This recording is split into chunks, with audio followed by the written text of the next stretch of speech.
edificaciones de la norma técnica de edificaciones 060 está orientado a los profesionales, a los técnicos, a los trabajadores de la construcción vinculados a la región, al sur del país, a la región de, de, está con nosotros en la mesa de honor.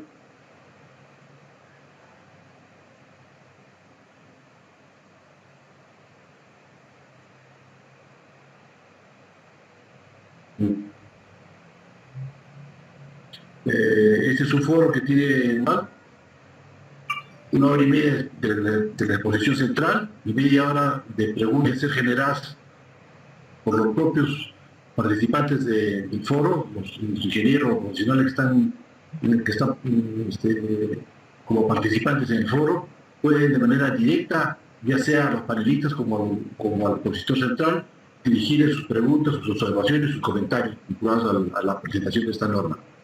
Esperemos que puedan incorporar también algunos colegas del Colegio de Ingenieros de la región Puno para integrar el panel de preguntas. Sin embargo, si no fuera así, las preguntas saldrán directamente desde los participantes. Para dar inicio a este importante foro de difusión de normas técnicas de edificaciones E060 concreto armado, le vamos a dar la palabra al licenciado Marco Aníbal Sea Monroe, a fin de que dé la palabra de inauguración de este foro. Licenciado Marco Sea tiene la palabra. Muchísimas gracias. ¿Sí me escucha, sí? Perfecto, fuerte y claro. Ok, gracias. Bueno, dentro de las actividades que tiene el Servicio Nacional de Capacitación para la Industria de la Construcción, SENCICO, en esta oportunidad tenemos el foro virtual Reto y aplicación de la norma técnica de edificación E060, concreto armado. En esta oportunidad tenemos como conferencista al ingeniero Luis Vargas Rodríguez. Él es miembro del Comité Técnico de la norma E60, concreto armado. También es docente principal de la Universidad Nacional de Ingeniería. Entonces, con esta presentación hago propicio el agradecimiento de SENCICO por tener que ampliar a todos los participantes o refrescar a muchos también los conocimientos sobre esta norma técnica. Esperemos de que todo este conglomerado de foro virtual en esta oportunidad sea en beneficio siempre de los profesionales de la construcción civil y también de los técnicos que se dedican a esta actividad. Para no demorar un poco más en este foro, entonces lo presentamos al ingeniero Luis Vargas Rodríguez, conferencista en esta oportunidad. Gracias. Muchísimas gracias, licenciado Marco Aníbal Sea Monroe, gerente de SENCICO Puno, por las palabras de bienvenida a este foro. Y como bien ha hecho, sin más preámbulos, vamos a invitar a nuestro expositor central, el ingeniero Luis Vargas Rodríguez. Él es docente principal de la Universidad Nacional de Ingeniería, miembro de varios comités técnicos, entre ellos el Comité Técnico de la norma E060, concreto armado, un docente investigador, un experimentado ingeniero estructural con muchísimos años de experiencia.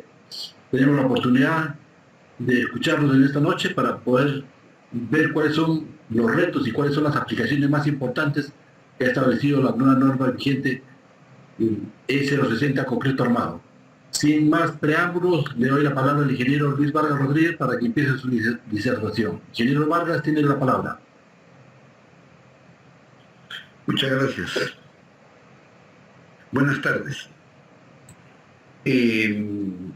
Vamos a dar inicio a nuestra exposición acerca de las innovaciones en la norma técnica de edificaciones de concreto armado.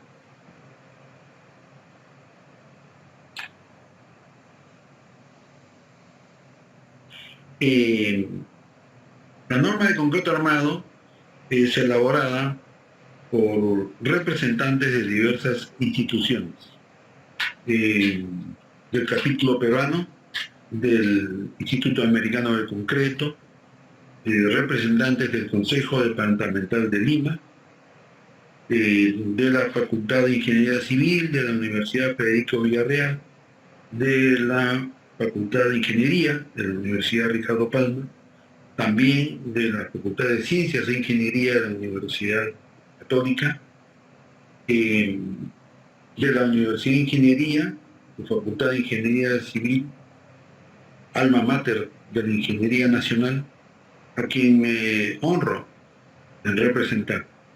Asimismo, CENCICO invita a profesionales experimentados que, gracias a su dilatada trayectoria, permiten aportar sus conocimientos, sus experiencias para la elaboración de nuevas normas. Para la elaboración de la norma hemos utilizado la versión del ACI 318 del año 99, también la versión del ACI 318 del año 2005, su versión en español.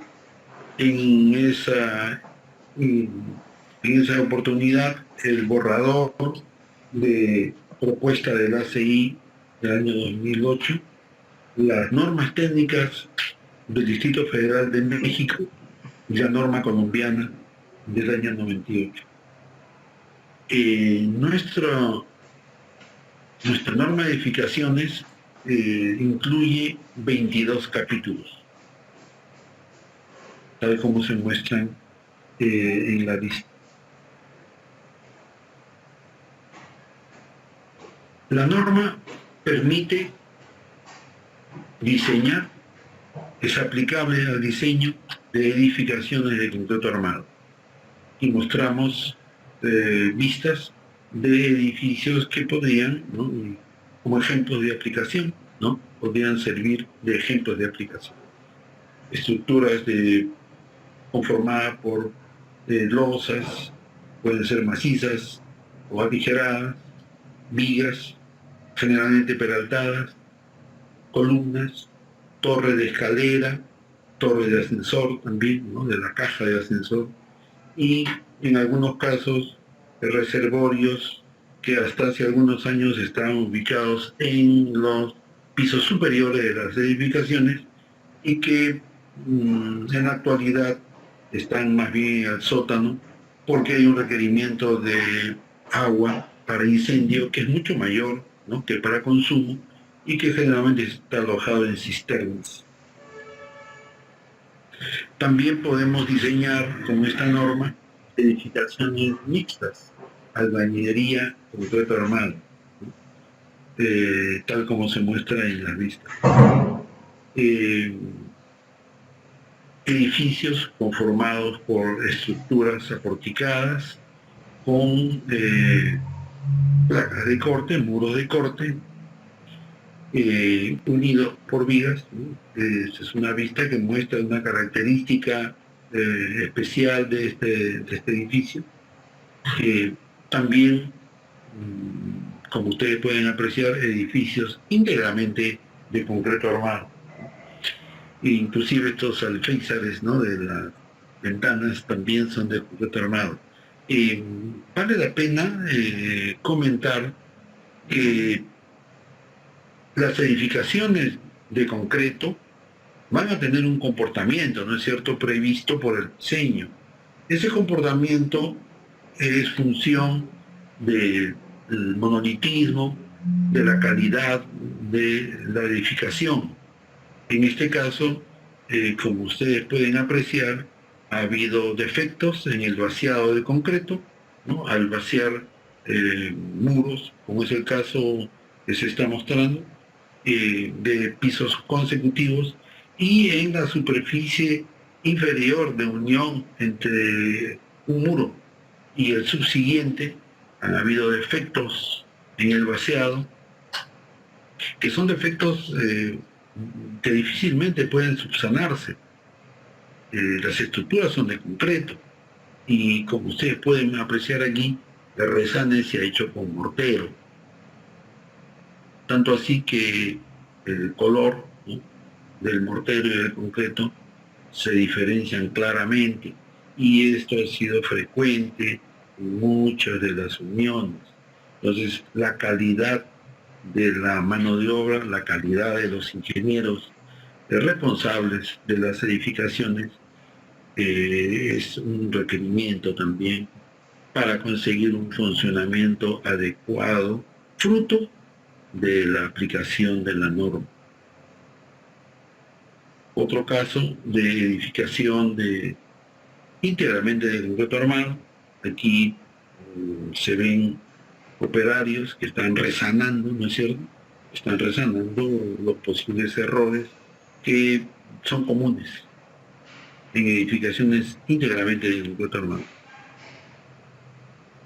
Mostramos también un edificio en plena etapa de construcción. Este es un edificio que me gusta.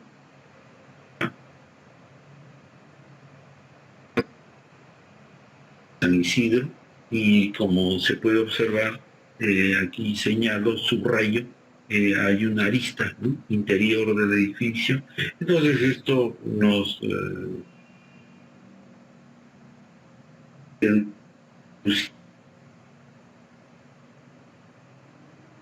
planta.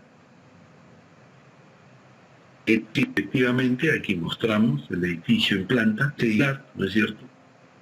El centro de rigideces y el centro de masas están separados, como es natural, por la forma que tiene, ¿no es cierto?, en planta la estructura.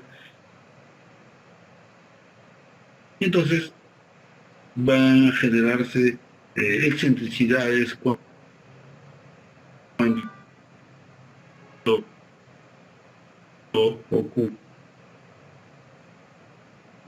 ocurran todo el eje X actúe, va a tener una excentricidad, ¿cierto?, de subir, o cuando por torsión. Estimo aconsejable que con los arquitectos, ¿no es cierto?, responsables de la distribución del edificio, de manera de orientarse de separación, de manera que este edificio, que originalmente forma de L, por dos edificios que en planta sean, por ejemplo, uno rectangular y otro planta más o menos aproximadamente cuadrada, ¿no es cierto? Entonces, el centro de masas y el centro de rigidez van a coincidir o van a estar muy próximos, y por lo tanto la tendencia a torsión ser reducida. Este es otro ejemplo interesante de edificación. Una de las cualidades que estimo son propias de un buen ingeniero es la observación de la estructura y obtener algunas conclusiones, hacer algunas deducciones. En este caso, observamos que hay columnas, losas. Las losas deben ser aproximadamente de 20 centímetros, ¿cierto? Esta es una edificación, este debe ser el segundo o tercer piso de edificación, y este edificio no cuenta con vigas peraltadas.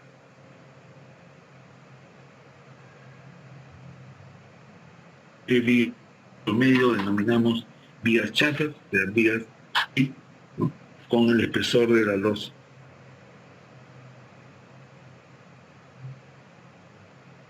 Como señalé al inicio, las modificaciones, mejoras en la norma son diversas y solamente vamos a hacer énfasis en las innovaciones.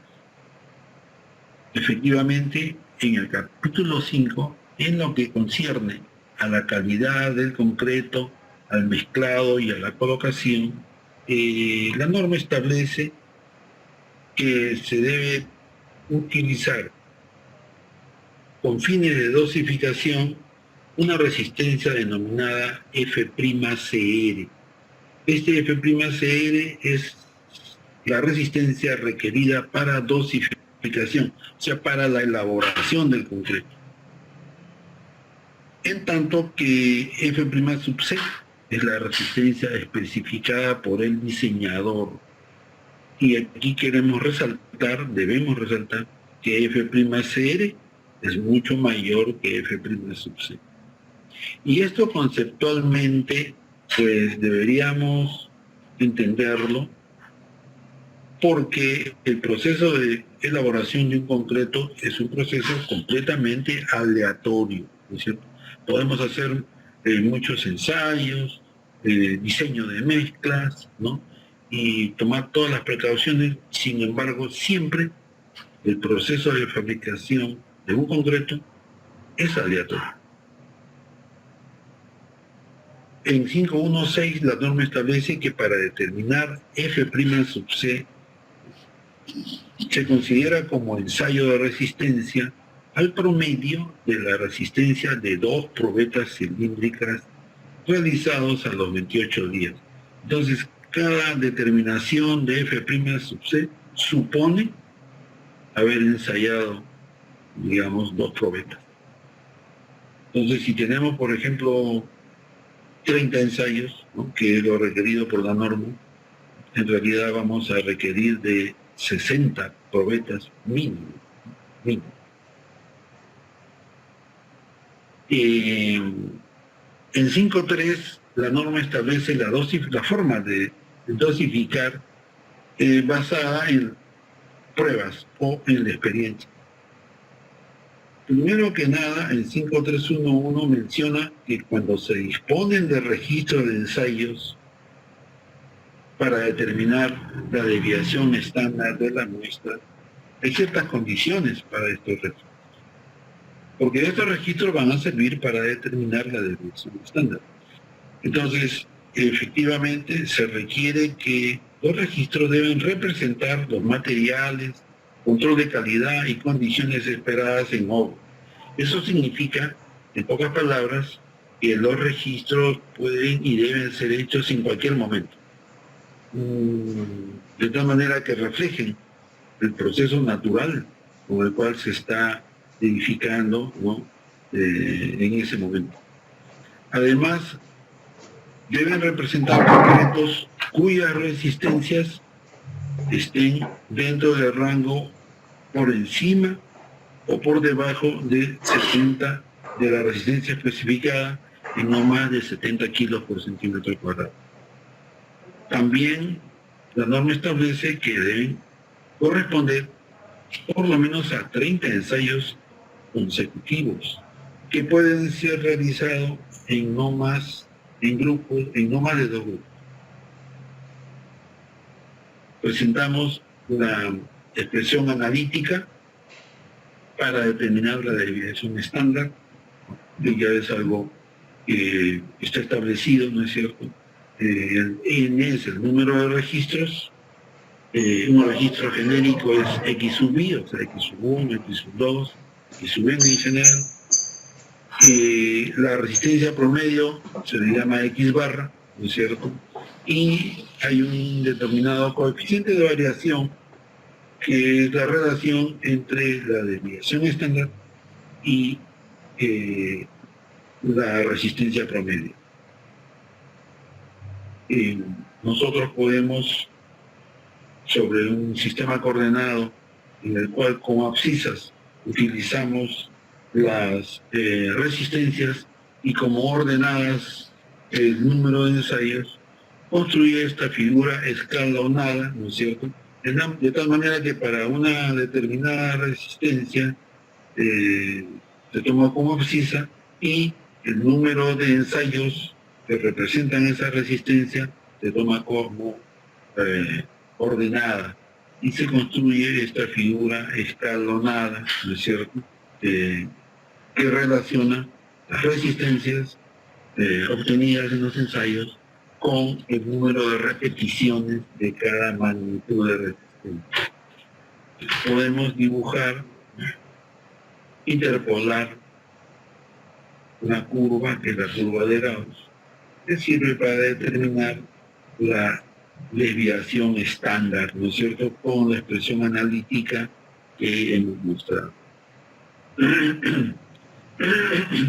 También la norma prevé que no se disponga de 30 ensayos, sino de un número menor, que puede ser entre 15 y 29 ensayos, ¿no es cierto? Y cuando ese sea el caso, la norma proporciona la tabla 5.1 de manera que para un número de ensayos menores que 30, ¿no es cierto?, podamos aplicar factores de modificación de la desviación estándar. De manera que, obvio, ya está implícito que no pueden haber menos de 15 ensayos. Cuando haya menos de 15 ensayos, 14 o menos, entonces ya se debe asumir que no hay ningún ensayo y también la norma prevé ese caso. Entonces, la resistencia promedio F'CR, la resistencia promedio requerida, usada como base para la dosificación del concreto, debe ser determinada aplicando expresiones analíticas que aparecen en la tabla 5.2 de la norma. Mostramos la tabla. Entonces, por ejemplo, para concretos de 350 kilos por centímetro cuadrado o menos resistencia, se debe encontrar F'CR agregando a la resistencia especificada 1.34 veces la desviación estándar. De esta expresión y las siguientes se deduce que F'CR, resistencia a la compresión requerida, ¿cierto?, por la norma, debe ser mayor que F'CR y es función de la desviación estándar.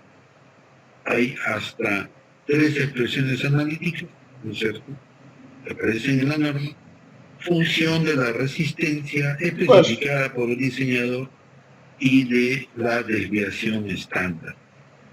Así entonces está clarísimo que la resistencia requerida para dosificación va a ser mayor que la especificada por el diseñador. Efectivamente, aquí tenemos unos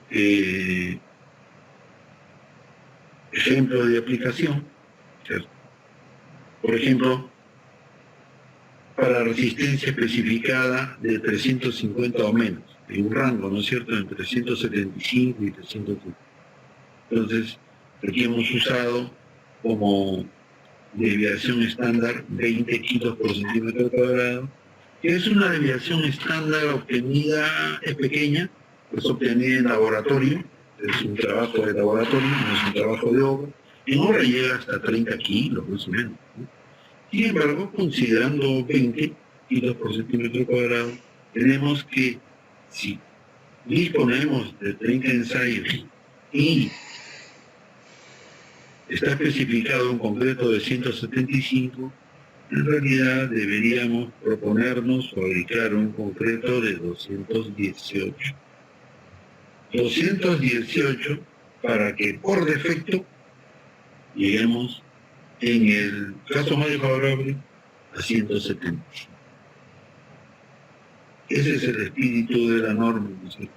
Especificar, indicar magnitudes de F'CR mayores, de manera que por defecto consigamos, en el caso más favorable, satisfacer las resistencias especificadas.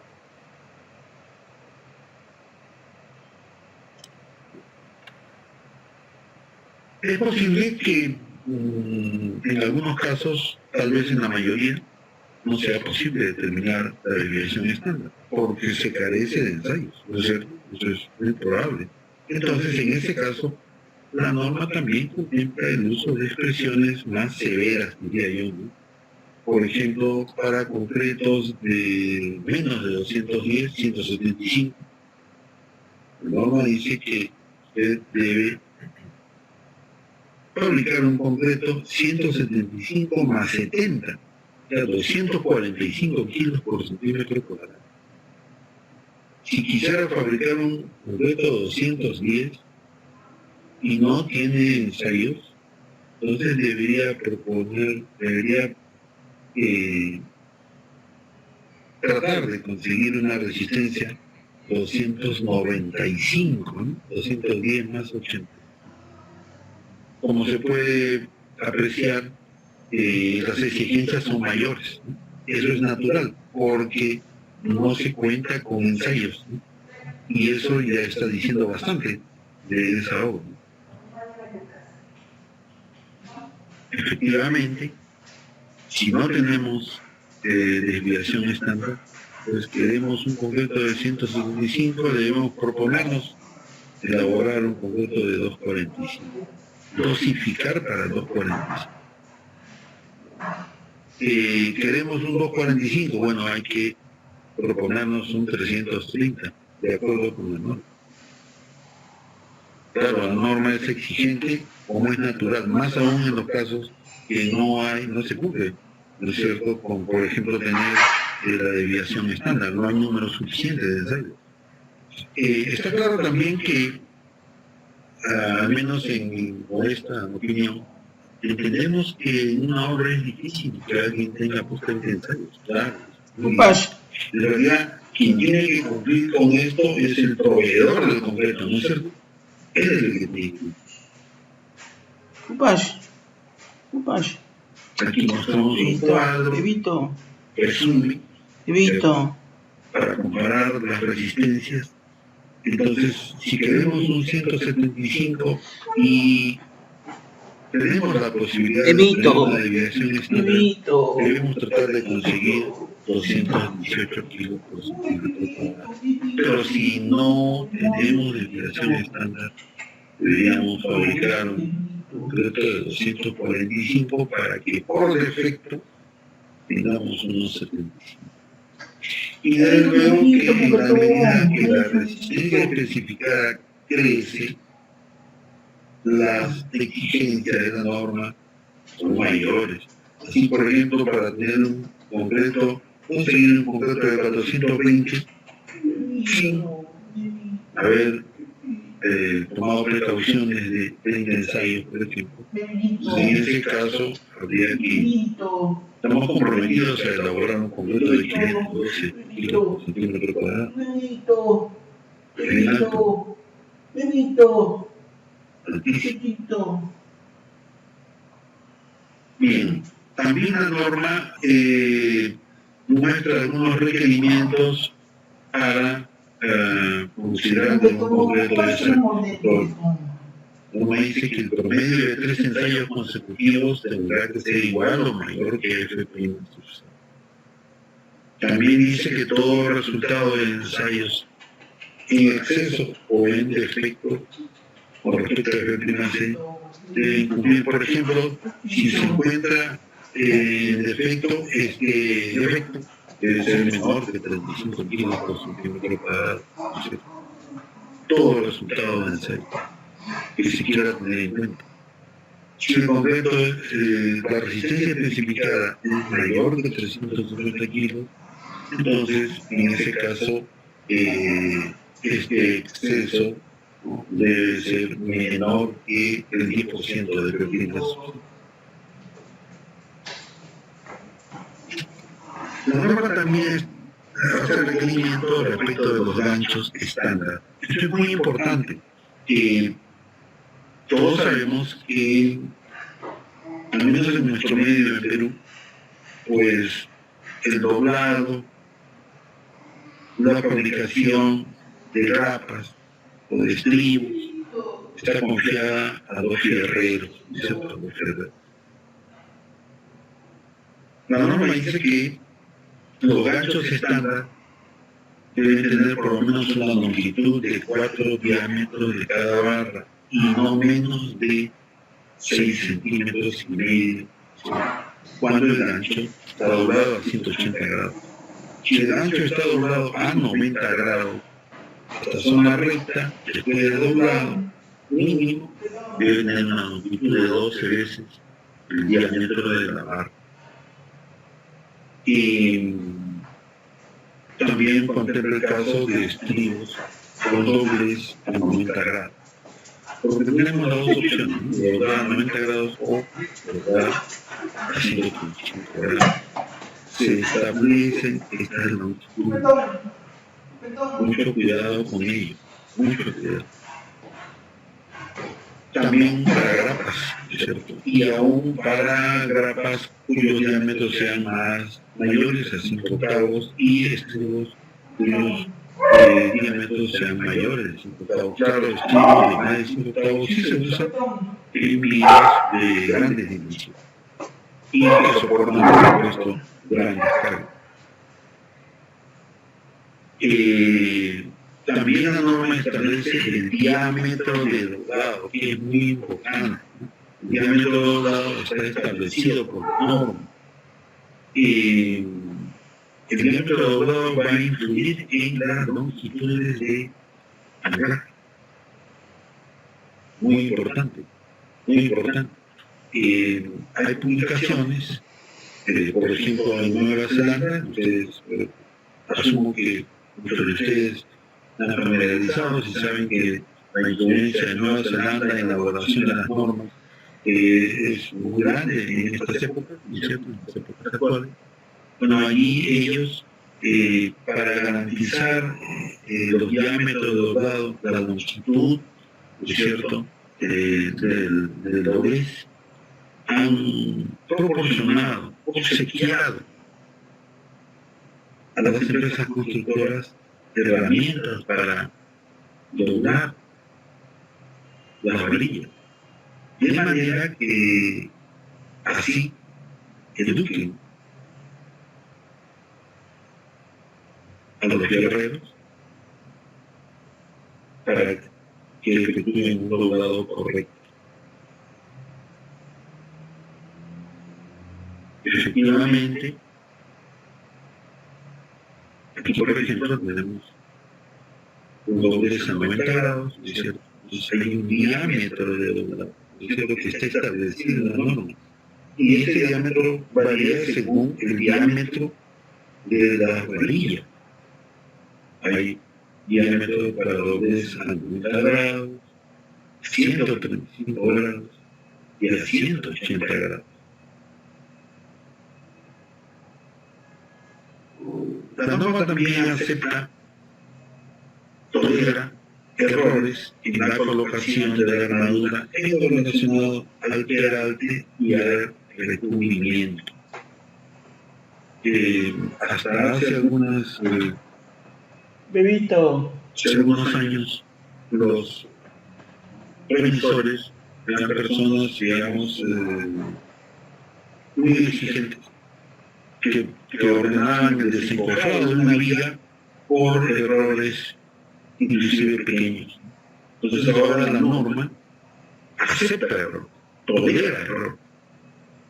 Por ejemplo, en la altura útil para elementos de menos, de cuya altura útil de menos de 20 centímetros, acepta hasta 1 centímetro de error en la altura útil.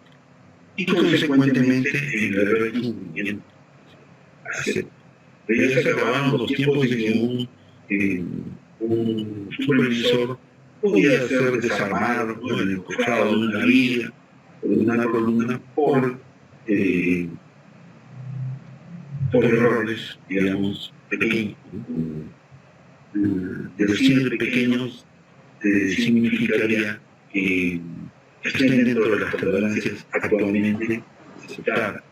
Para el elemento de altura útil mayor a 20 centímetros se acepta hasta 1.3 centímetros, ¿no?, de error, tanto en la altura, consecuentemente, ¿es cierto?, en el recubrimiento. Durante esta reunión vamos a ver también en qué forma es que la norma está previendo este tipo de errores.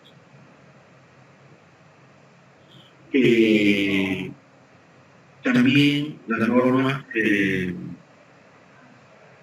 nos guía acerca del refuerzo transversal para elementos de compresión. En el caso de estribos, para cada barra de esquina o interior, dice la norma, estará sujeta lateralmente por un estribo o grapa. La separación máxima entre barras sujetas lateralmente, 15 centímetros. En el caso de barras ubicadas en el perímetro de una circunferencia, debe utilizarse un estribo circular completo. Efectivamente, y por ejemplo, mostrar una columna con 6 varillas y las 4 varillas ubicadas en las esquinas del estribo están impedidas totalmente del desplazamiento, ¿no es cierto? Pero estas varillas ubicadas interiormente podrían sufrir algún desplazamiento durante el llenado, ¿no?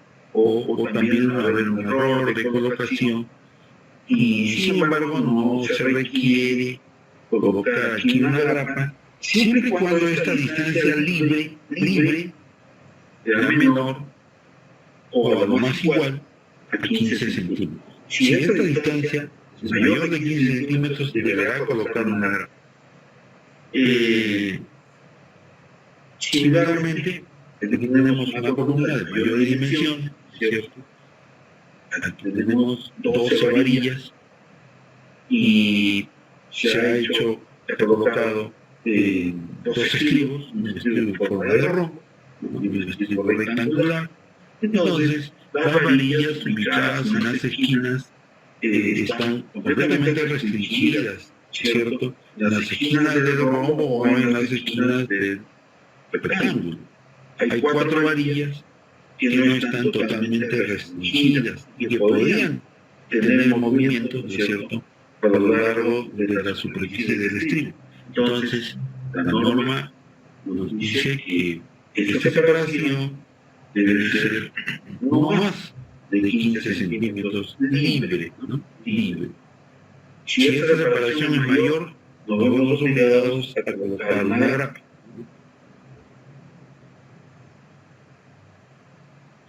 También para cumplir los requisitos de integridad estructural, la norma establece ciertos requerimientos que tienden a mejorar la redundancia.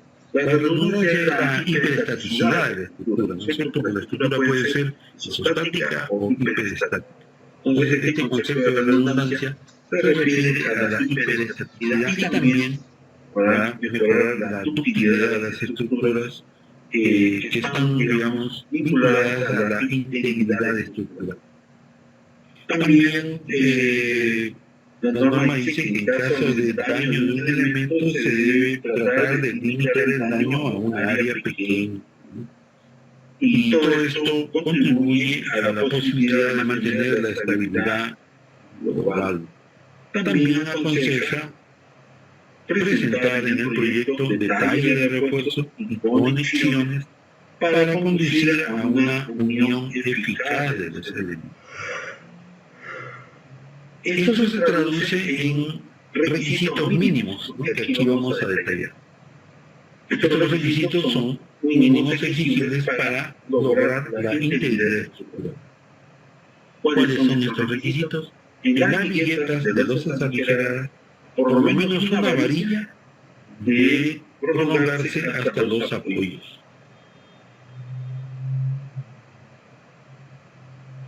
Hablando de la barra positiva. En vigas ubicadas en el perímetro, se debe colocar refuerzo continuo a todo lo largo de la viga.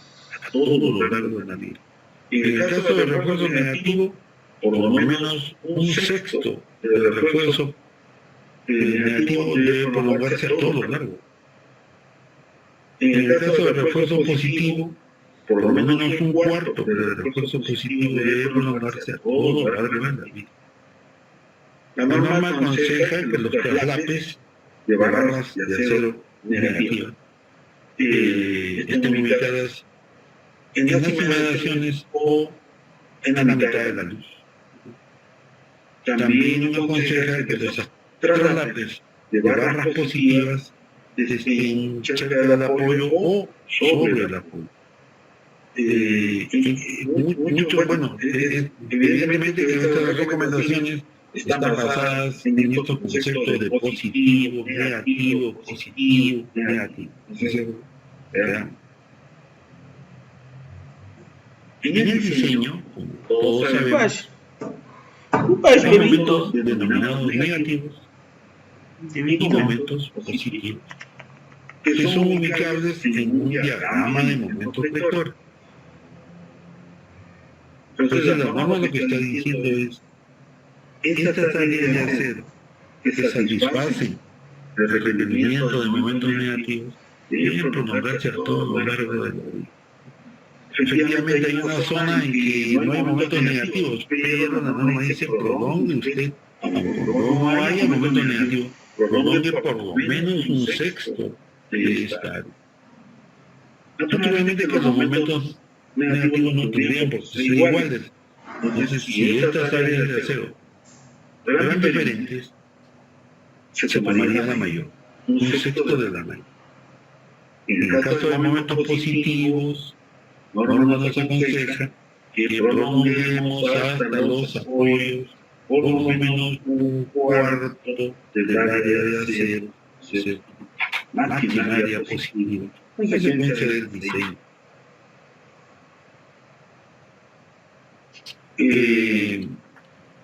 Durante estas exposiciones presento algunas vistas que pueden ayudar a aclarar, a enriquecer esta exposición, ¿no? y hacerla, digamos, de mayor efectividad, ¿no es cierto?, para todos nosotros, incluido quien habla. Entonces, esta es una vista de una edificación en provincia, ¿no?, respecto de Lima. Y aquí mostramos un acercamiento de la misma vista. Y los invito a observar, miren, evidentemente aquí deben haber vigas, ¿no es cierto?, perimétricas, ¿no? También el perímetro de la edificación. Claro, también hay columnas. Estamos viendo el caso de vigas, confiamos entre las áreas, ¿no es cierto? Pero aquí, por ejemplo, han prescindido de la viga, la viga sorpresivamente termina la viga y no continúa. La norma dice que esta viga debe ser perimétrica, o sea, debe salvar esta luz también y unir estos dos elementos. Debe haber ahí una viga. Que haya una viga no quiere decir que necesariamente haya techo, ¿no es cierto? Porque el techo puede estar en esta zona y aquí no, pero la viga sí debe. Debe estar a todo lado. Debe verse esa viga.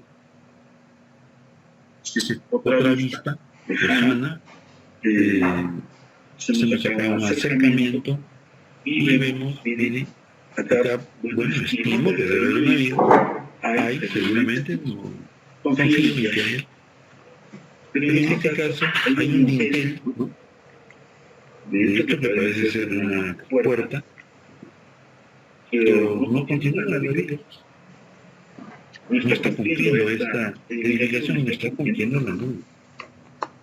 Aquí está un poquito mejor. La viga es de altura variable, no hay un obstáculo para eso, ¿no es cierto? Y esto puede ser, está cumpliendo la norma, evidentemente. Bueno, aquí, en este caso no, hay probablemente una viga, un dintel podría ser, ¿no es cierto? Pero no es continuo con este otro tramo de viga, ¿no?, por razones inexplicables.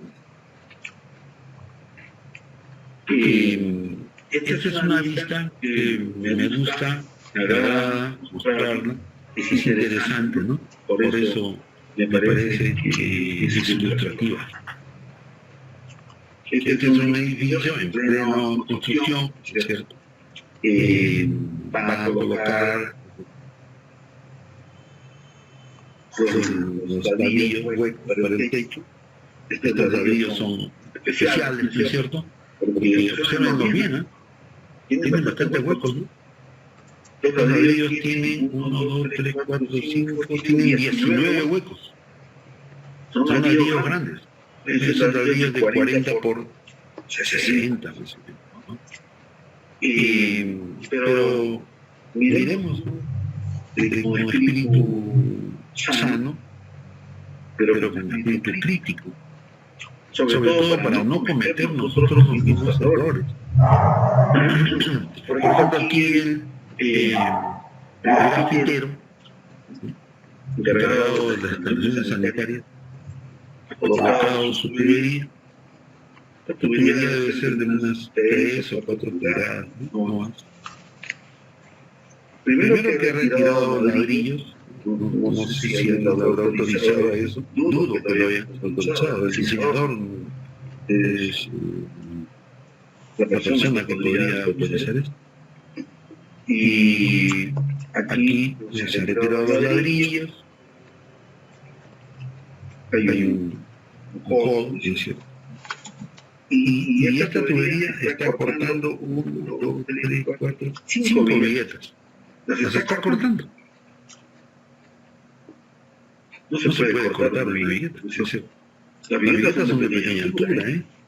Las viguetas son de 20 centímetros, 25 centímetros, 30 es bastante.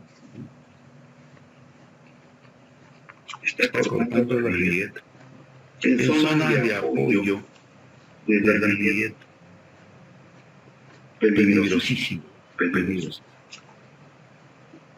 Vamos a hacer un acercamiento para analizar, intercambiar ideas acerca de este nudo, ¿no? El cual convergen 4 vigas y 2 columnas. A ver, veamos, efectivamente aquí está la columna inferior, ya ha sido vaciada, están tomando precauciones para vaciar el techo, ¿no es cierto? Viga, vamos a ver este caso más adelante, de viga de gran altura. Recuérdenla, por favor. Lo mismo esta viga, ¿no es cierto? También de gran altura. La columna cambia de dimensiones, una dimensión, y en el siguiente piso otras dimensiones transversales. Por esa razón, alguna de estas varillas no continúa. Ese es el aspecto importante que nosotros debemos analizar y cambiar ideas. Por ejemplo, aquí se han empalmado estas dos varillas, se han empalmado, no se debe hacer empalme en nudos.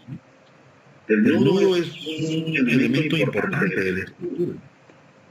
Estas estructuras están conformadas por los denominados nudos monolíticos.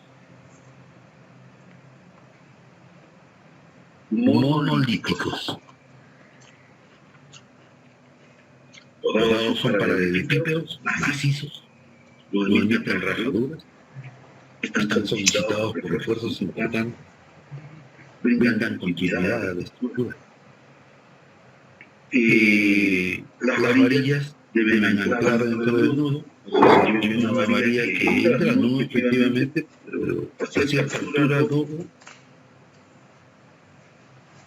Aquí el anclaje de las varillas está confiado al fierrero.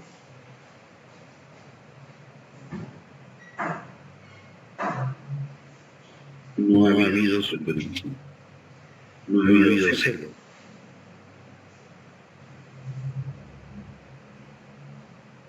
Hay varillas que terminan aquí en punta, miren qué horror, debería de endordar. Las varillas no pueden terminar en punta, ¿no es cierto? Porque si terminaran en punta, necesitarían una longitud de desarrollo mucho más grande que el nudo, obvio, ¿no? Mucho más grande que el nudo. Probablemente no haya nudo, ¿no? que sea hecho para varillas rectas. Las varillas deben doblar en los diámetros que ya hemos visto, ¿no es cierto? Porque con esos diámetros es que las varillas van a poder desarrollar que les corresponden, de acuerdo con su diámetro, ¿cierto? Y con su ubicación. Bien. En lo posible vamos a mostrar algunos casos, y en lo posible también vamos a brindar solución. Esta es una vista en elevación de empalme que tiene por finalidad detallar el empalme de refuerzo en columnas. Entonces, por ejemplo, esta varilla puede pasar, ¿cierto? Si coincide pues esta cara con la siguiente del piso N más 1. Pero esta varilla no puede pasar porque la columna del piso siguiente es de menor dimensión. Entonces esta varilla debe anclarse dentro del nudo y tener una longitud de desarrollo dentro del nudo. Y luego doblar a 90 grados en las longitudes que ya hemos mencionado. En el siguiente piso podría haber una varilla como esta. Entonces esta varilla debe desarrollar también toda su adherencia dentro del nudo y debe prolongarse por debajo del nudo, porque esta varilla es muy importante, ¿no es cierto? Es muy importante. Y nos preocupa que la varilla pueda desarrollar toda su fuerza. Y para que desarrolle su fuerza, debe tener una longitud de desarrollo. Es simple eso.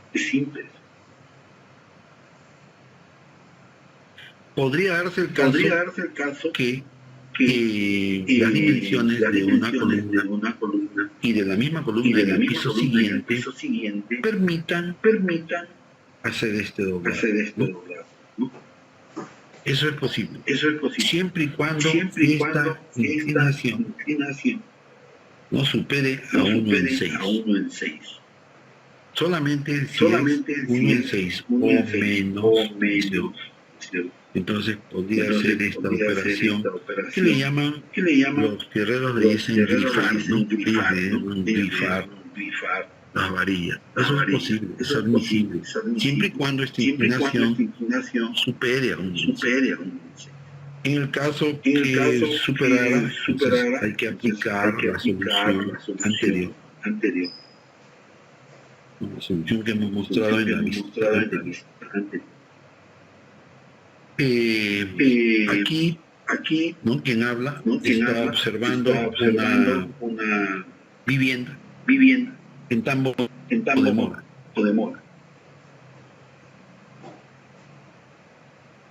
Esta vivienda que en parte es parcialmente de albañilería y parcialmente de adobe. Esta vivienda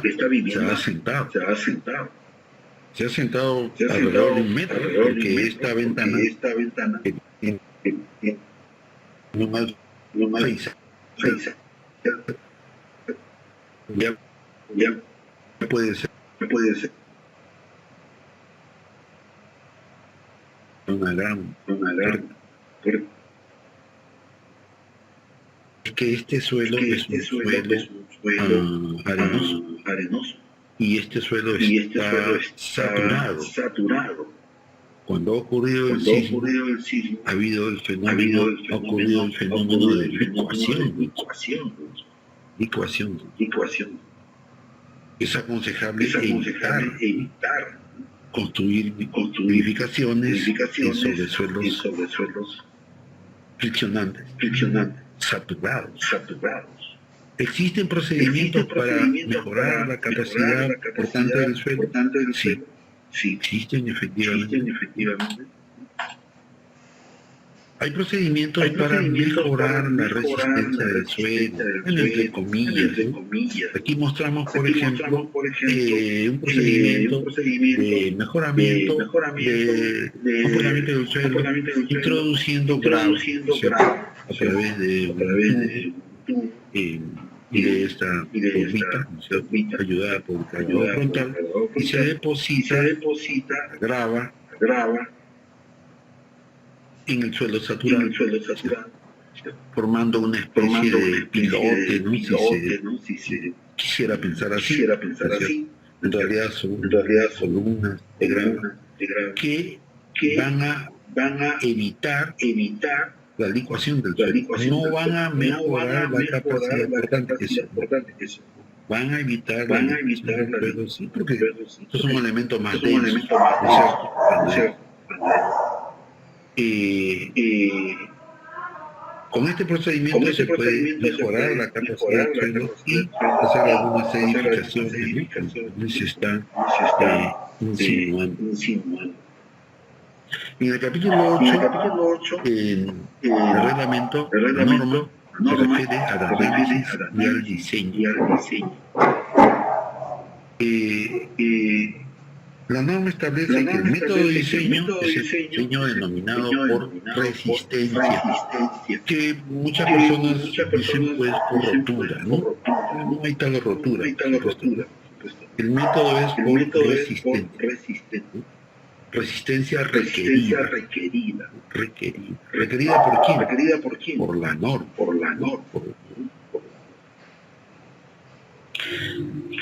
Entonces,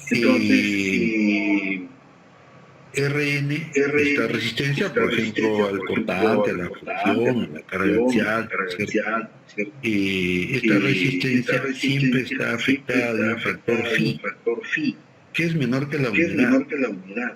Y por eso se denomina factor de la resistencia, factor de reducción, porque es menor que la unidad en todos los casos. Y este producto phi RN se le denomina resistencia de diseño. Y esta resistencia de diseño debe ser igual o mayor que la resistencia requerida por quién? Por la norma. También en 8.2 nuestra norma nos compromete a recordar que debemos usar, para determinar las cargas, debemos usar la norma de carga. Y para considerar el diseño sísmico, también debemos usar la norma de diseño sismo-resistente. Esto es muy importante,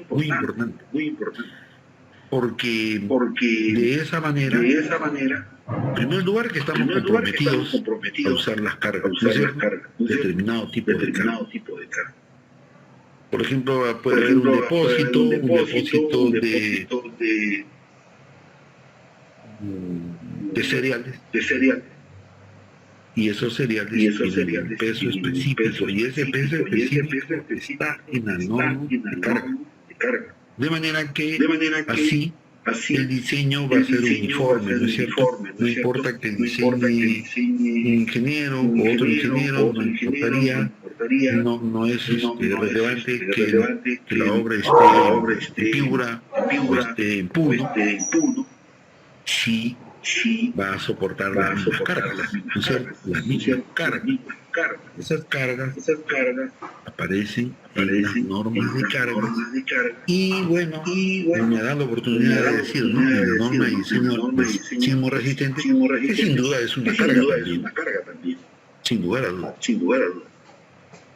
También la norma nos dice, no se olviden de considerar los siguientes efectos. Las cargas generadas por el pre forzado. Muy importante. Las cargas de montaje. En el caso de elementos prefabricados. Las cargas de puente grúa en edificaciones industriales. Las cargas de vibración generadas por motores o algún otro elemento que cause vibración. Las cargas de impacto. Las de contracción, las generadas por la temperatura, las de flujo plástico, si fuera el caso, las cargas generadas por la expansión del concreto, los asentamientos diferenciales. La norma dice, no se vayan a olvidar de ninguna de estas cargas. En 8.4 la norma también autoriza a redistribuir los momentos. Es muy interesante. No, me dice, se permite disminuir el refuerzo negativo. Miren, disminuir el refuerzo en un porcentaje. Este porcentaje es función de la deformación de la refuerzo de interacción, positivo o negativo de refuerzo de interacción. Y este porcentaje se multiplica por 1000 y nos da esta deformación. No tiene unidades, es deformación unitaria. Multiplica por 1000 y obtenemos un porcentaje. Entonces podemos reducir el refuerzo negativo o positivo en este porcentaje. A ver, veamos. Los diagramas de momentos flectores son muy útiles para entender algunos conceptos de la norma. Muy importante, miren. Aquí en línea llena está el diagrama de momento flector. ¿Es cierto? Entonces la norma dice, ¿usted puede reducir el momento negativo? Sí. Acepta la norma. Aquí también puede reducir el momento negativo, sí. La norma la acepta.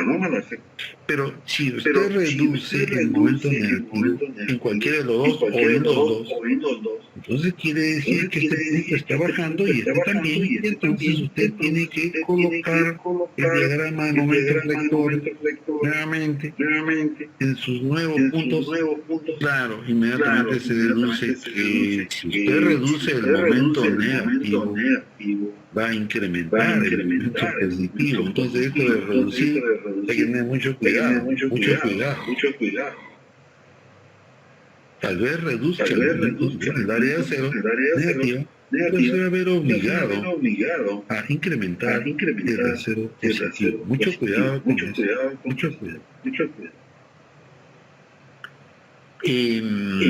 Como todos sabemos, hay muy buenos software actualmente para diseñar, para analizar estructuras metálicas de normal. Y estos software están fundamentados en análisis estructural basado en conceptos energéticos, ¿no es cierto? Energía de formación, por cortante, por jerarquial, por torsión. Entonces, por esa razón, la norma introduce expresiones analíticas para hallar los módulos de elasticidad y de corte. E subset, módulo de elasticidad, y G, subset, módulo de corte.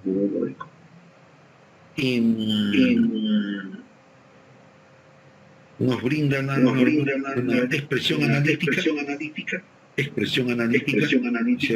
¿cierto? Para hallar el módulo de elasticidad de concreto. Esta expresión analítica es función de la resistencia del concreto y del peso específico del al comienzo de esta exposición, en la presentación, el ingeniero Amado tuvo la gentileza de mencionar que enseño en la Universidad de Ingeniería, sí, efectivamente, y a mis estudiantes, mis alumnos, les digo, eviten referirse a estas expresiones como fórmula. No me agrada esa denominación. Yo pienso que son expresiones analíticas. Fórmulas son otra cosa. ¿No? Entonces, esta expresión analítica permite hallar el módulo de elasticidad del concreto basado en el conocimiento del peso específico del concreto y de la resistencia. En nuestro medio, el concreto tiene un peso medio de 2.300 kilos por metro cúbico. Entonces, reemplazar en la expresión anterior 2.300 nos conduce a esta expresión simple, 15.000 veces raíz de F'.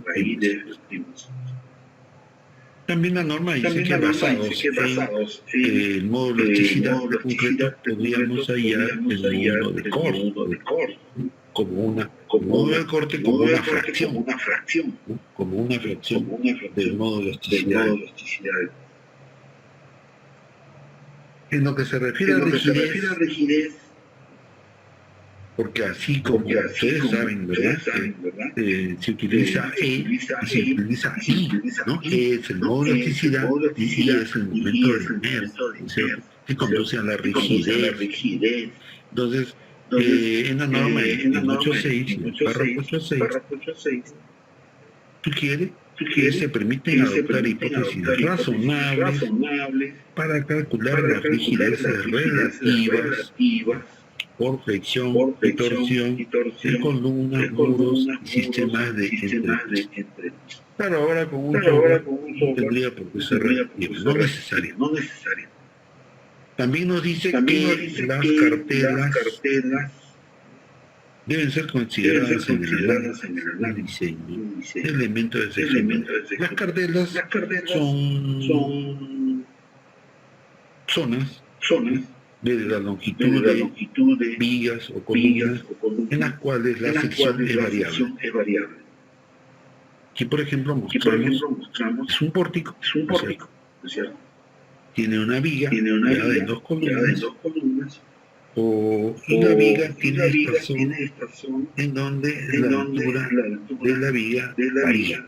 Y también tiene una zona donde la altura de la viga varía. Esta variación de la altura de la viga está vinculada a los momentos vectores, que en los apoyos son negativos y que generalmente son mayores que los momentos positivos. Entonces, para luces importantes de pórticos, conduce a que en algunos casos pues la viga requiera de incrementar, ¿no?, la altura de la viga, y a este incremento, esta zona en la cual la altura de la viga varía, generalmente linealmente podría ser parabólicamente también, pues se le llama cartela. Claro, lineal es más fácil construir, ¿no es cierto? Parabólicamente, bueno, ya requiere que el incorporador pues, sepa un poquito más, ¿no es cierto? Pues esté, digamos, acompañado, ¿no?, cercanamente por un ingeniero residente, el cual le va a explicar cómo va a ser la cartela, si esta es lineal o parabólica. También la norma nos habla de la longitud del vano, ¿no?, para efectos de diseño. En el caso de pórticos, se usa la distancia entre ejes de los apoyos. Cuando los elementos cuyo vano queremos determinar sean monolíticos con los apoyos, entonces se utiliza la luz libre más el peralte, ¿no?, la altura. Puede ser una losa ligeral, una losa maciza, una viga, sin exceder la distancia entre ejes de apoyos. Claro, es absurdo, una distancia mayor que la distancia entre apoyos, absurdo, no es absurdo, completamente absurdo. Efectivamente, tenemos, por ejemplo, que es un pórtico, entonces no le calculo la luz entre ejes, ¿no es cierto? Pero si, por ejemplo, esta viga o losa está apoyada en un muro de bañería, no hay continuidad, ¿no es cierto?, entre estos dos elementos, entonces la luz de cálculo va a ser luz libre más el peralte que está más alto, o la luz entre ejes. Y como ustedes pueden ver, sería absurdo tomar una luz mayor que la luz entre ejes. Esta es una vista interesante, les estimo, ¿no?, en nuestra opinión, que es una vista interesante, se debe bien trabajada, las varillas, ¿no?, tanto de vigas como de columnas, los estribos, ¿cierto?, están bien dispuestos, no puedo decir más, no conozco el diseño, pero me parece que están bien elaborados. Bueno, aquí por los resultados, realmente pues esto deja mucho que desear.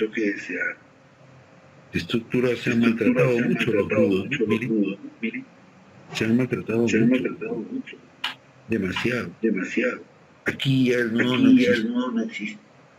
Los nudos rajados no han sido bien elaboradas la estructura.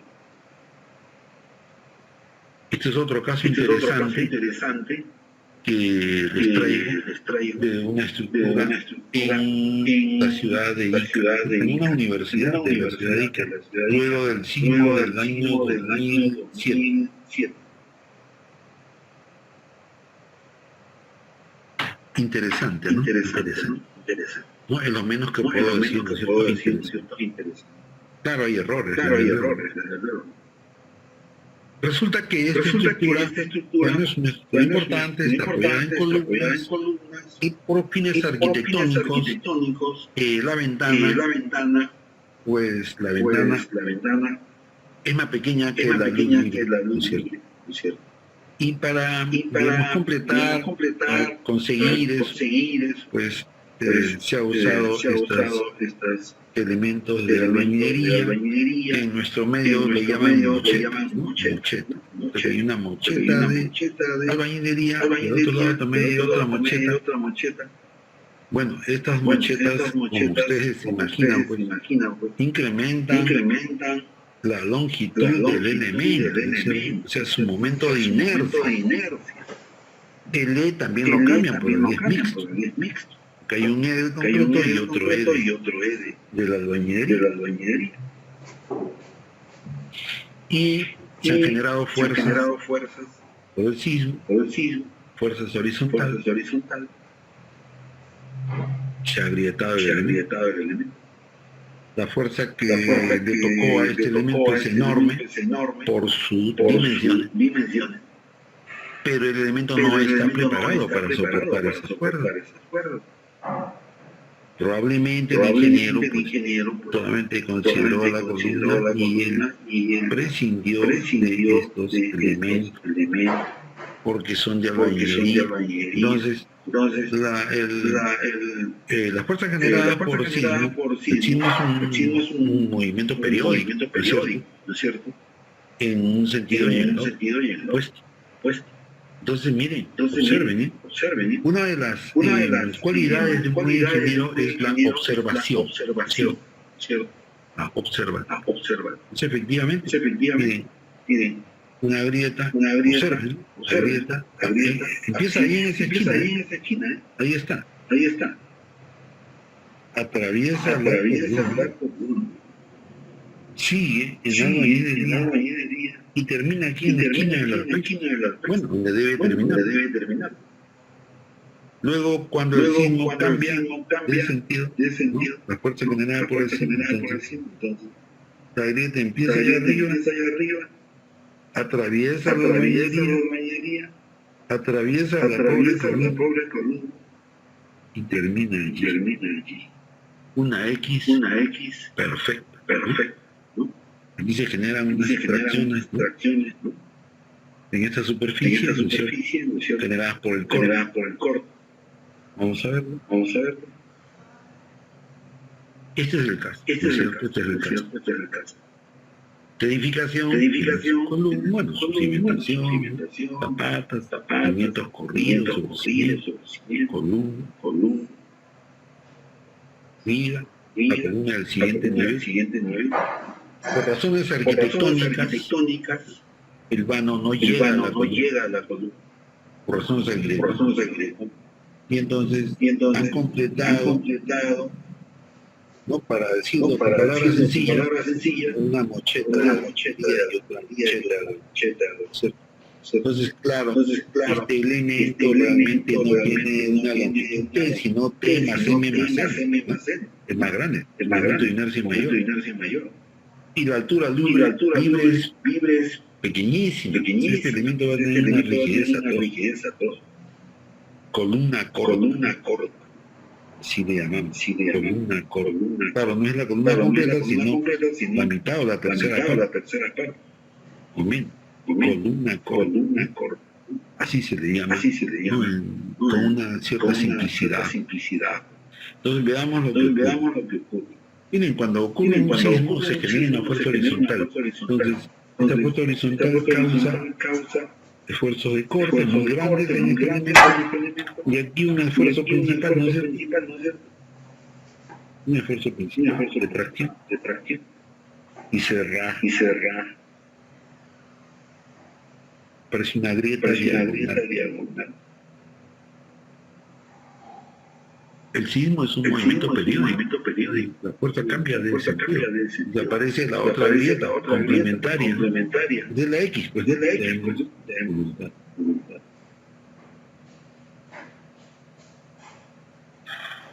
Bien, aconsejamos que cuando se presenten estos casos, entonces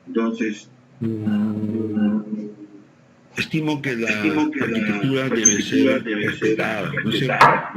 En muchos casos, la arquitectura, el diseño arquitectónico es un desafío para el ingeniero estructural, se convierte en un desafío. Entonces, es aconsejable no hacer muchetas de albañilería,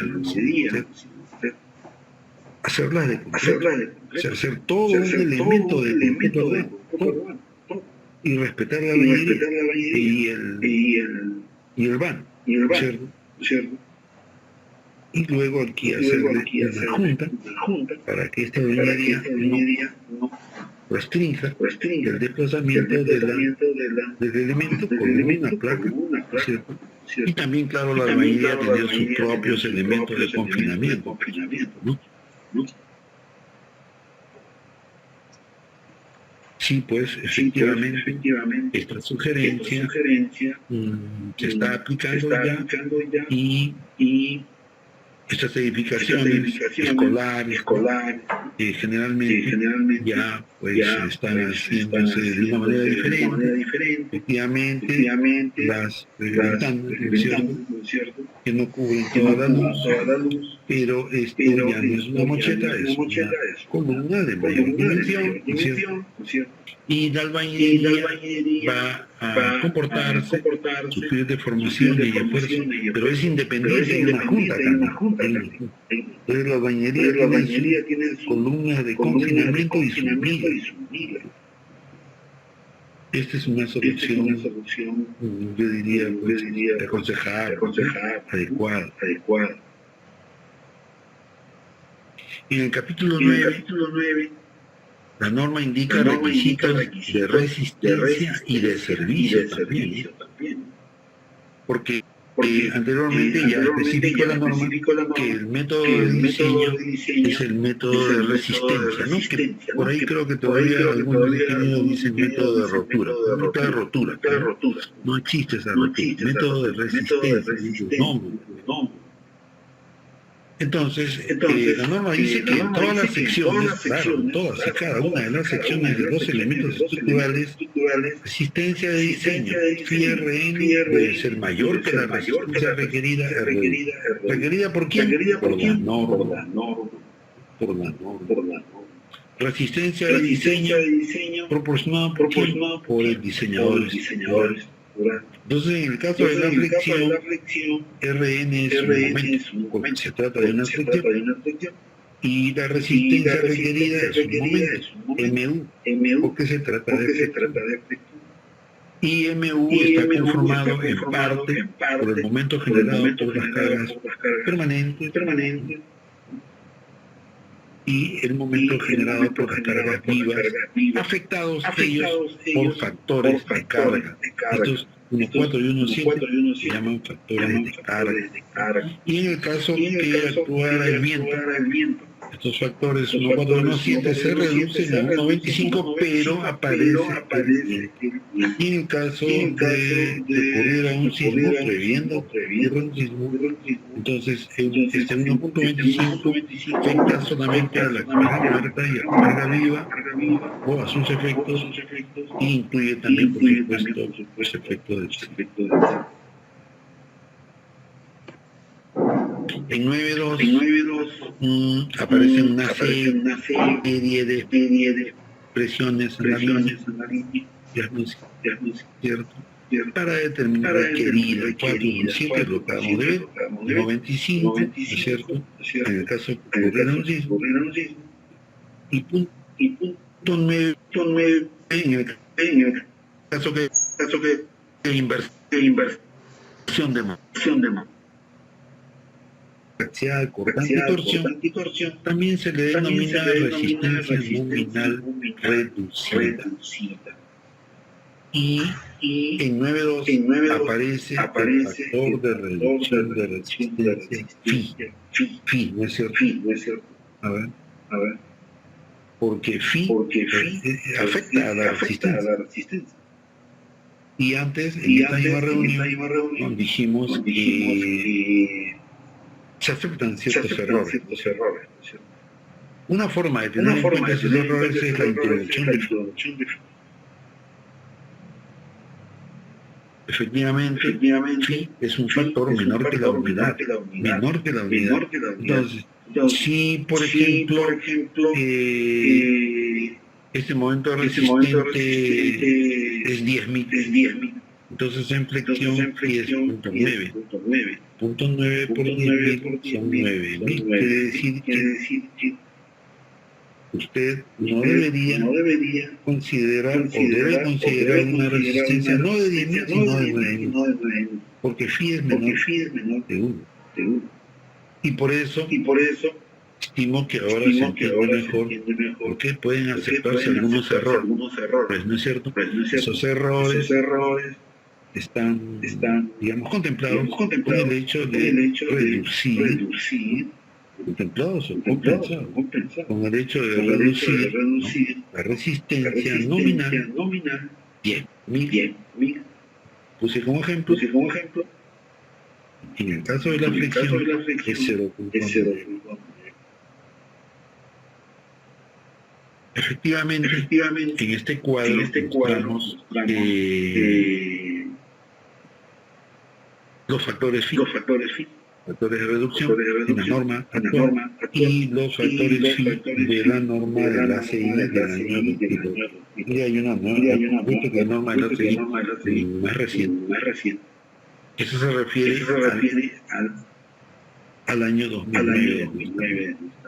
Entonces 0.9 para el ACI, también 0.9 para el caso de columna de estribo, 0.7 o 70%, miren. Fuertísimo, ¿no? Aquí se está reduciendo 10%, acá 30%. En el caso de columna con refuerzo en espiral, 0.75 y así sucesivamente.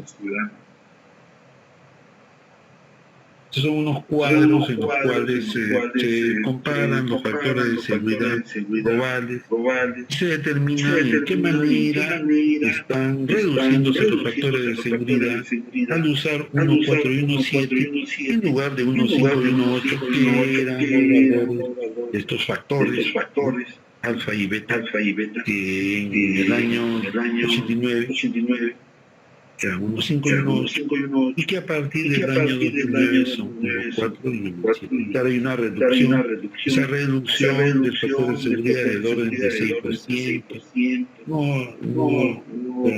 está por encima del 7%, que se consideran magnitudes de reducción tolerables.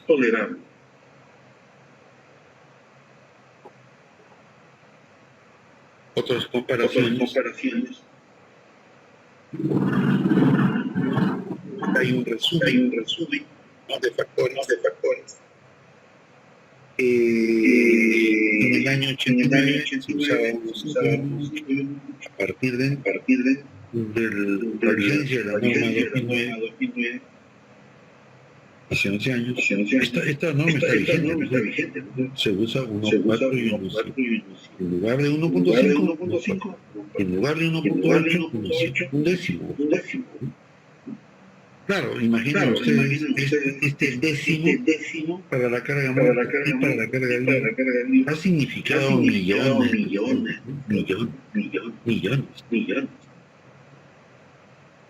Los americanos, ellos ya usan 1.2 y 1.6. Fíjense ustedes. Eso significa que nosotros somos más seguros que ellos. La única explicación que yo encuentro para esta diferencia, y lo digo con todo respeto, ¿no? Es la mano de obra. En Perú necesitamos mejorar la mano de obra.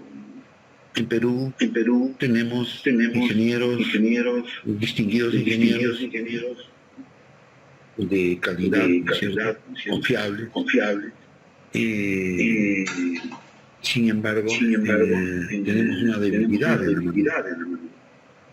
En ese aspecto estimo que Sensico está contribuyendo a mejorar, ¿cierto? Porque Sensico prepara a los mandos medios e intermedios, ¿cierto? A los peones, a los oficiales.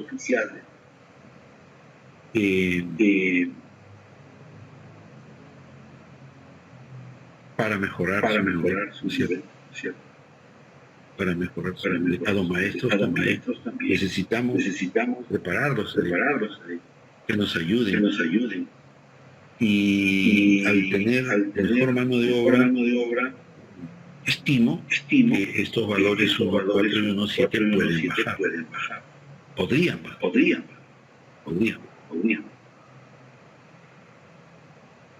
La norma también establece que no se debe usar concretos cuya resistencia sea menor a 175 kilos por centímetro cuadrado. Es una resistencia, yo creo, media, que puede ser, por ejemplo, utilizada para edificaciones de pequeña altura, de pequeña envergadura, ¿cierto? No bajar de 175.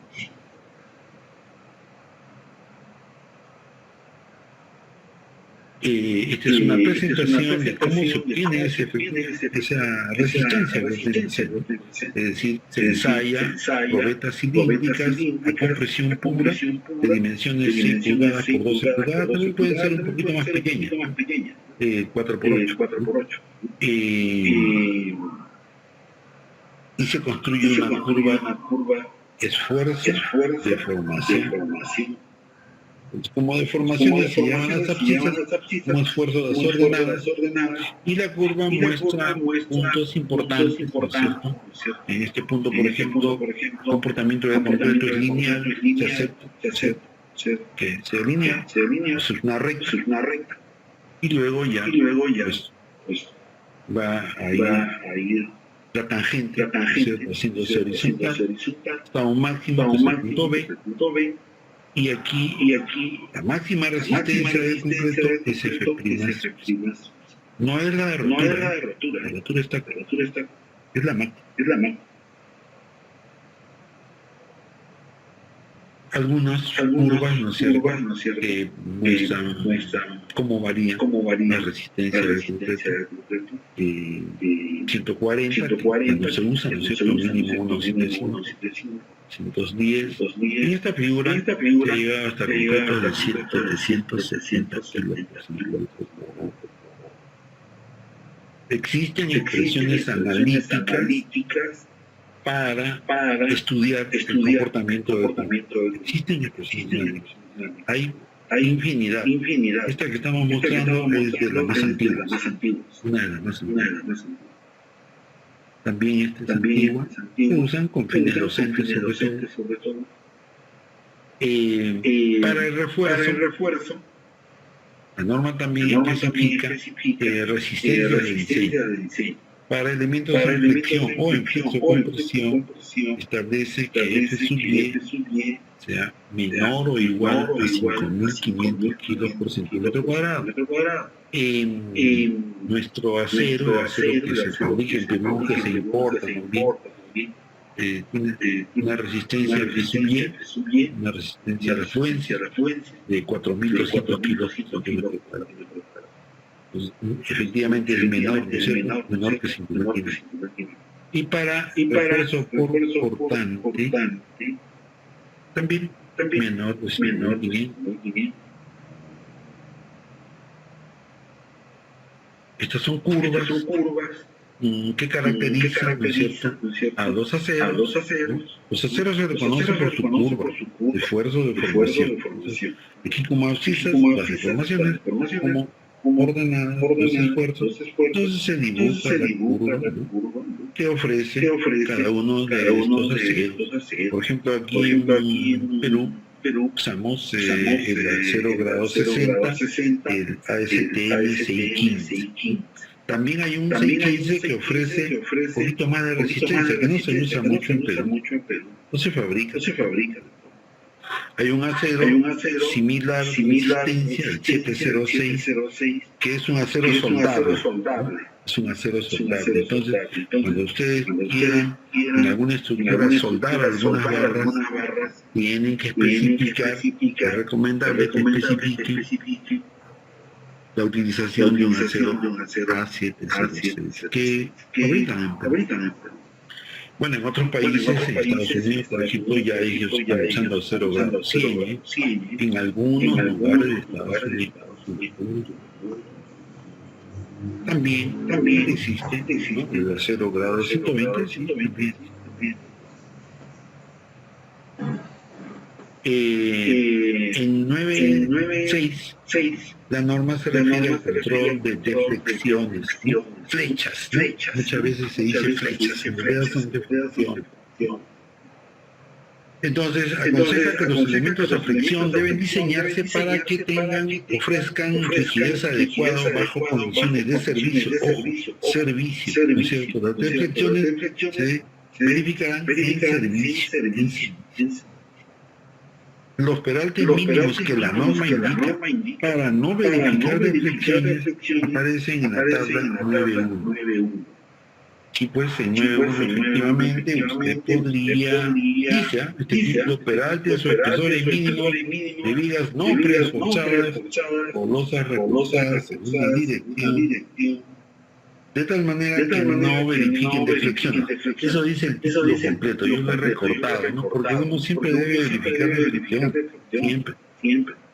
Estimo que estas magnitudes, ¿no?, de los peraltes deberían ser usadas, por ejemplo, para iniciar el diseño. Porque usted podría tentar una altura y después verificar las deflecciones, y entonces si es que no supera la deflección del máximo, debía aceptarlo, de lo contrario tendría que incrementar la altura. Entonces, por ejemplo, que la norma dice si se trata de losas macizas, si la losa está simplemente apoyada, usted puede usar un 20avo de la luz. Si un extremo de la losa es continuo, se puede usar un 24avo. Y si ambos extremos son continuos, usted puede usar un 28avo. Si el elemento está envoladizo, un décimo. Yo estimo que esto puede usarse, digamos, como un inicio de un diseño, ¿no es cierto? También la norma nos compromete a verificar la deflección diferida. La deflección diferida es una deflección que ocurre con el tiempo. Y se acepta que las deflecciones pueden incrementarse hasta en un periodo de 5 años. Y esta deflección, que se denomina diferida, es delta, ¿no?, del gamma delta, ¿no es cierto?, lambda delta. Es función de sí, es un factor, ¿cierto?, que depende del tiempo y de la cuantía de refuerzo en compresión. Estamos considerando que esta cuantía es cero, entonces va a depender de este factor sí.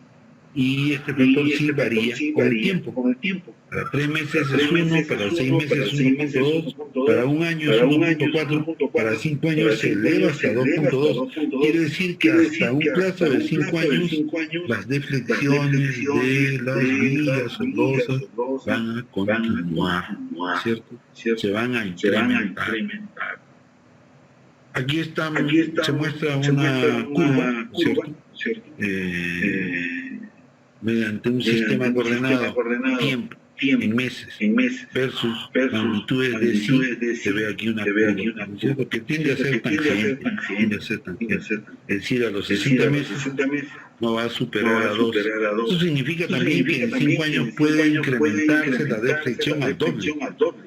Mucho cuidado con eso, con las deflexiones diferidas.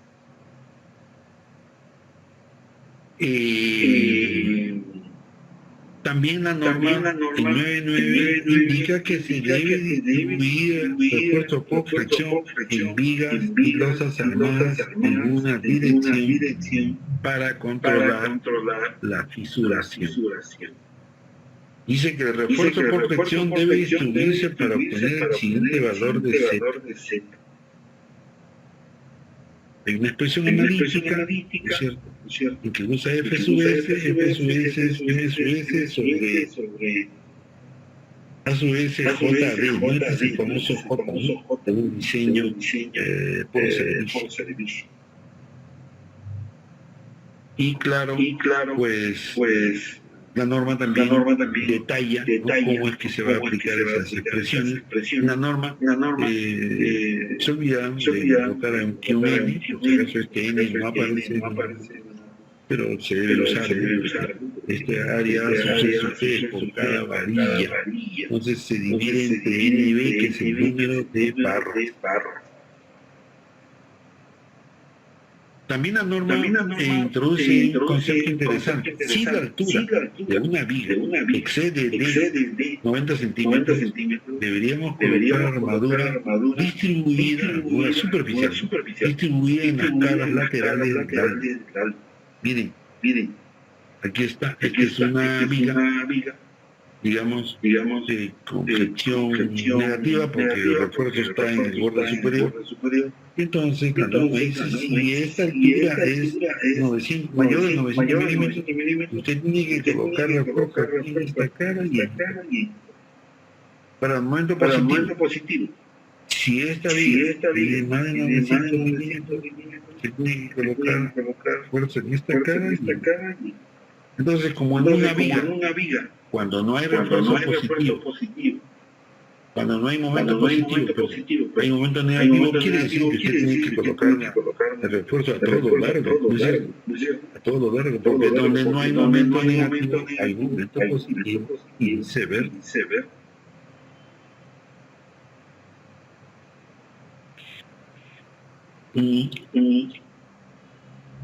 En esta figura se observa, miren, no es es una columna, no es una viga. Pues el elemento tiene zonas de concreto y refuerzo. El concreto se ha destrozado, ¿no es cierto? No es de buena calidad, pues, sin duda. No es un concreto de buena calidad. Evidente. Las varillas. Obsérvenlas bien. Las varillas están retorcidas, miren. Este fierro debe ser una varilla que hace muchos años usaba, que se llamaba fierro delta. La torcían la varilla, y está torcida, miren, la vena.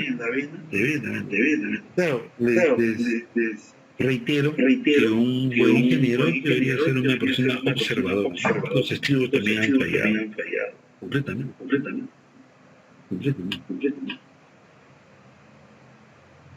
Este es otro caso en el que han vaciado aquí esta viga y se ven los estribos, o sea, los estribos no tienen el recubrimiento adecuado.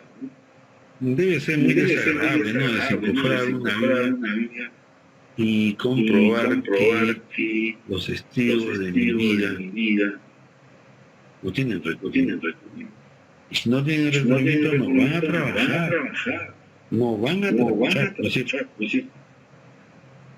Los estribos están embebidos en el concreto. Mucho ojo con eso. Si no trabajan. Esta es una vista interesante también de una edificación ahí en Ica, el año 2007, el último gran sismo que tenía en Perú. Y esta es una columna No hay mocheta, ¿no es cierto? No hay mocheta, pero sí las barras están completamente ampliadas, ha habido un pandeo local. Y pues adrede he señalado, estoy señalando en la vista el estribo con un bolígrafo de color verde, ¿no? Y lo he hecho con la intención de mostrar que el diámetro del bolígrafo es mayor que el diámetro del estribo. Claro, esto no es una varilla, lo más probable es que sea alambre número 8. Entonces, vale la pena, estimo, ¿no?, que vale la pena enfatizar, digamos, que una varilla, cuando se introduzca dentro de otro elemento, va a introducirse en el nudo, porque este nudo es común al elemento vertical y horizontal. Esto puede ser una columna y una vía. Entonces, esta varilla que se introduce en la columna, por ejemplo, con un nudo, ¿cierto? Podría ser un nudo. Esta varilla tiene que tener una longitud de desarrollo LDG, y en el extremo tiene que tener un gancho a 90 grados, por ejemplo, como acá se muestra.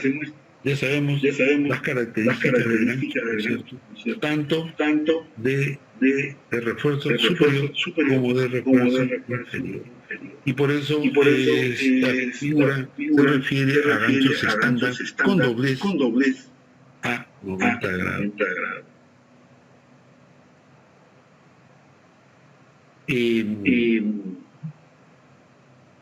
Aquí les he traído también una pista interesante, con más detalle, ¿no es cierto? Porque es el mismo caso, pero ya con dimensiones, ¿no es cierto?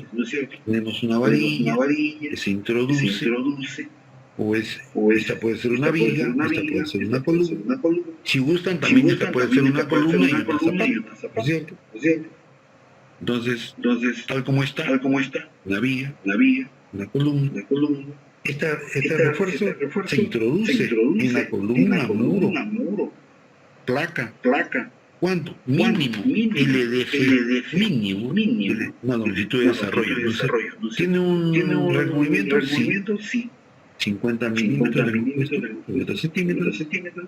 Esta es decir, columna o muro. Esto implica que LDG más 50 debe dar T. Entonces, estas varillas podrían ser de diversos diámetros, ¿no es cierto? Hasta 1/3, eso está en todos los diámetros comerciales. He prescindido del cuarto, ¿no? He prescindido del cuarto. Su longitud de desarrollo. T, que es esta misma longitud más 5 centímetros, se redondea de la Y entonces, cuando estas varillas, por ejemplo, sean de 3/8, quiere decir que este elemento mínimo debe tener 30 centímetros. Si las varillas son de 3/4, mínimo 50. Si la varilla de una, mínimo 60. Entonces, ojo con eso.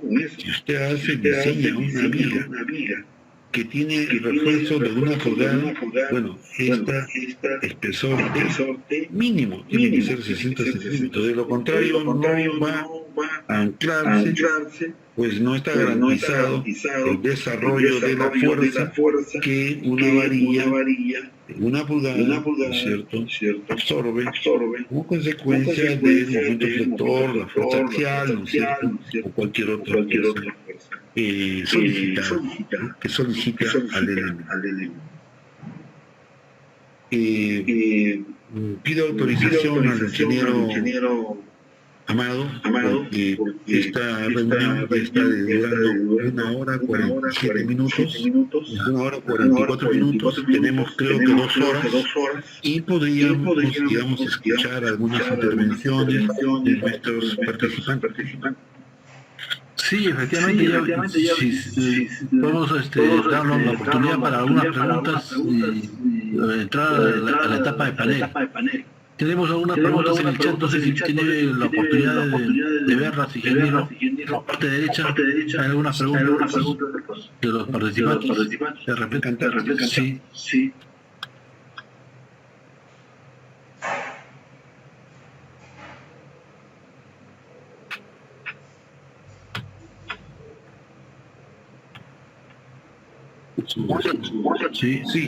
Vamos a ver, vamos a leerlo.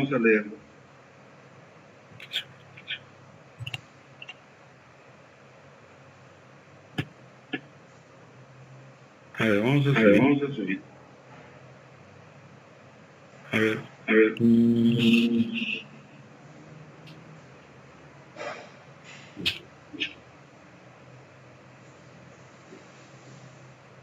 Bueno, aquí tenemos algunas preguntas. Voy a tratar de ser lo más ordenado posible. Dice, ¿de cuántos alveolos son esos ladrillos? Bueno, los conté en ese momento, ¿no? 15, 17, 19 alveolos. Trae un ladrillo, unidades de vidrería, ¿no? Para techo, de grandes dimensiones.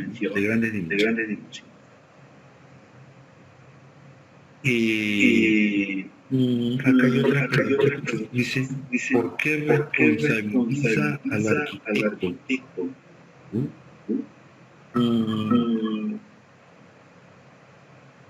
No ha sido mi intención, tal vez no he usado las palabras adecuadas, responsabilizar a nadie, menos al arquitecto, porque el arquitecto hace un diseño arquitectónico.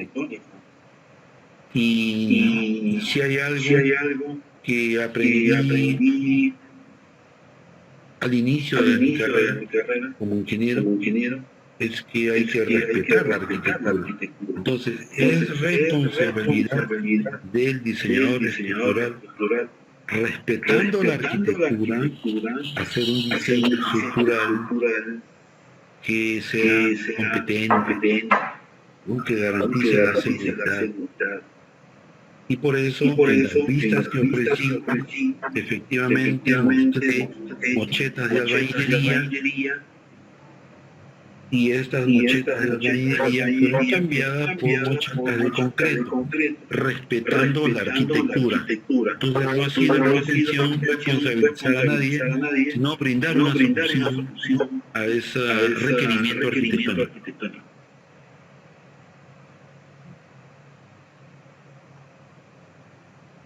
Y una de las preguntas estaba orientada al tema de la calidad del concreto. Dice, ¿es obligatorio que las empresas de premezclado nos entreguen sus resultados estadísticos? Yo estimo que dependerá de la magnitud de la obra, ¿cierto? Si en una obra de una magnitud importante tenemos, por ejemplo, un equipo de supervisión y ellos estén preocupados por la calidad del concreto y efectivamente el fabricante del concreto es una empresa, entonces sí, esa empresa es la que tiene que garantizar el concreto que está brindando, ¿no es cierto? Ajá. Sobre el mismo tema se pregunta, ¿los diseños deben de verificarse por las probetas de obras o pueden ser también utilizados los valores que las empresas de premezclado proporcionan? Bueno, esa es una pregunta interesante, y les voy a brindar una respuesta razonable. Efectivamente, como todos sabemos, cada vez que llega, por ejemplo, un mixer a obra, el chofer que ya está adiestrado, él baja y trae sus probetas, ¿no es cierto? Trae sus probetas. Y él llena las probetas, digamos sus tres probetas. Y al día siguiente, seguramente que todos sabemos, al día siguiente viene una camioneta y se lleva las tres probetas. Claro que se las tiene que llevar porque las probetas son suyas. Entonces, cuando llegue Mixer y prepare sus tres probetas, usted tiene que decirle al chofer, oiga señor, aquí tiene tres probetas más que son las mías. Llénelas también con ese mismo concreto. Entonces el contratista tendrá pues sus propios probetas y ensayará sus probetas, ¿no es cierto? De tal manera que así podrá comprobar que efectivamente el concreto que le ofrecieron es un concreto adecuado o no.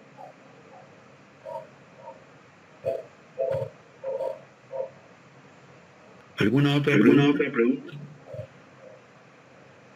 Sí, las empresas se quejan de que sus concretos salen caros cuando se aplican las normas. Los supervisores tienen que hacer cumplir las resistencias o el costo. ¿Cómo pueden defenderse un supervisor en caso de ser demandado por hacer cumplir la resistencia?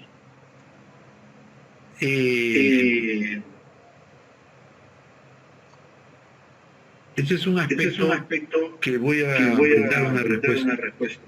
Y lo voy a hacer primero como ingeniero estructural. Entonces, como ingeniero estructural,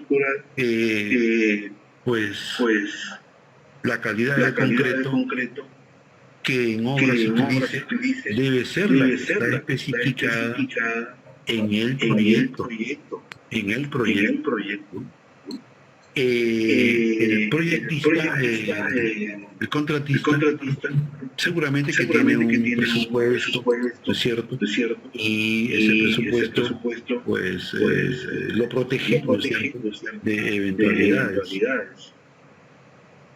Es responsabilidad de él si es que el concreto, por alguna razón, ¿no?, es de mayor costo que él previó, es de su exclusiva responsabilidad. Otra pregunta es, ¿se tiene que verificar los valores de fluencia y carga máxima de los aceros? ¿Hasta cuándo podemos aceptar la diferencia de la fluencia?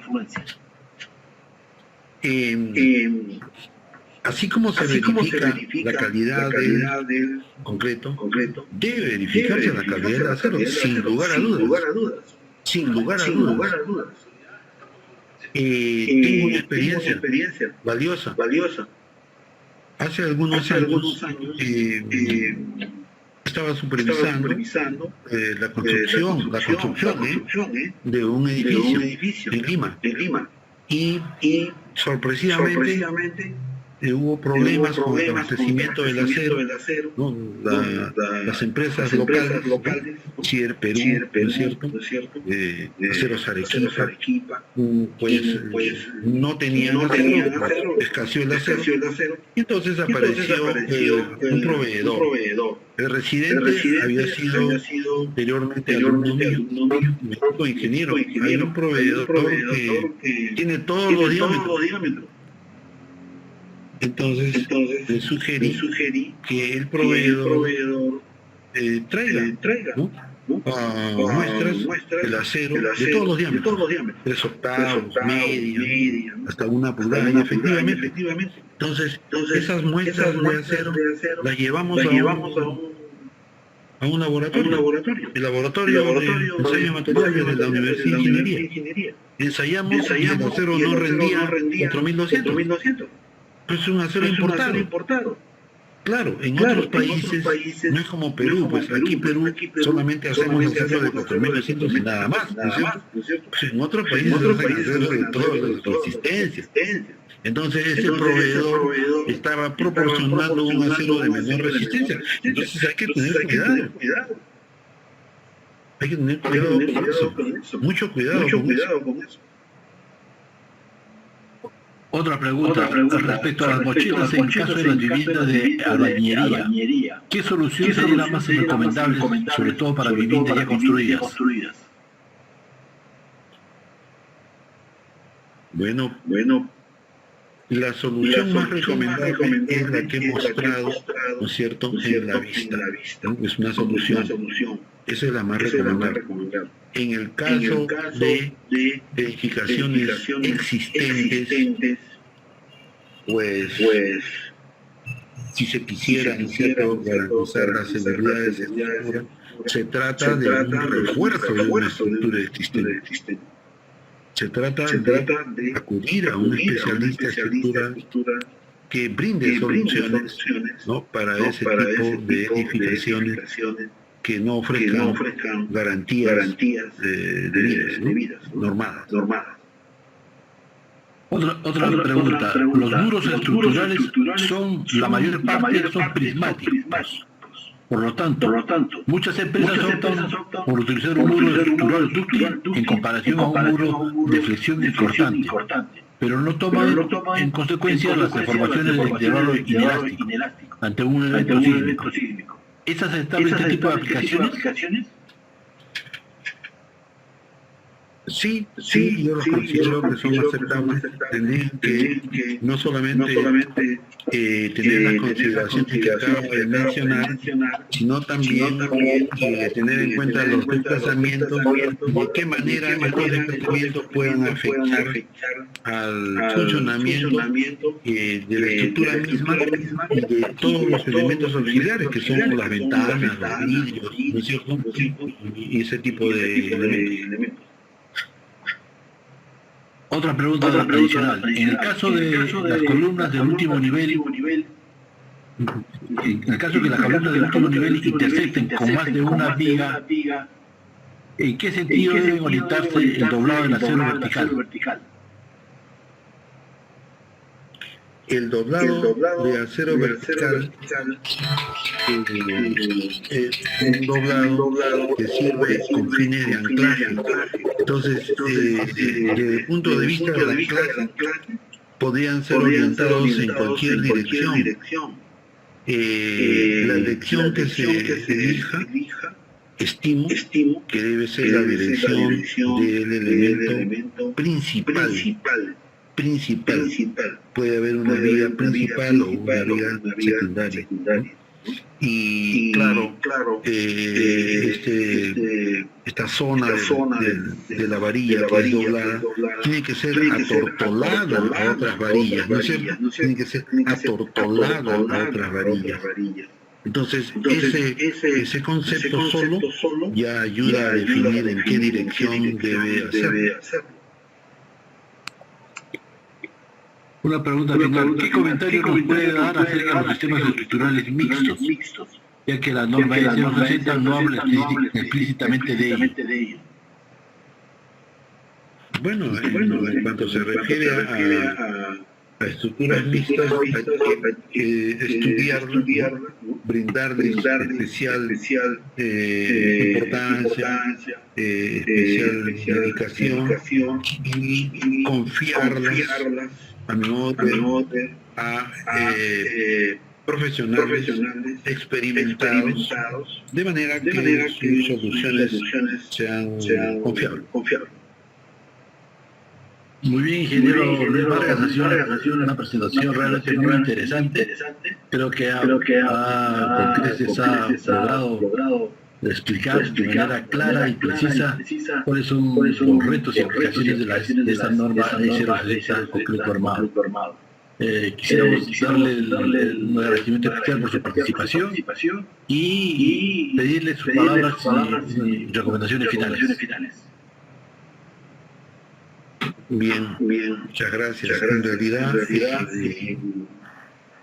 en cada oportunidad que recibo esta invitación de Sensico a exponer acerca de nuestra norma, renuevo mi entusiasmo, mi confianza en que los ingenieros, los profesionales, los trabajadores vinculados a la construcción en todo el Perú están mejorando, y eso nos invita a nosotros mismos a perfeccionarnos para satisfacer las inquietudes y los requerimientos, ¿no es cierto? Hoy día han habido numerosas preguntas, estimo, todas muy interesantes, y eso enriquece a todos, incluido a quien habla. Agradezco a ustedes por sus preguntas y estoy a disposición de ustedes. Muchas gracias. Buenas noches. Muchísimas gracias, ingeniero Luis Vargas Rodríguez. De esta forma hemos concluido con este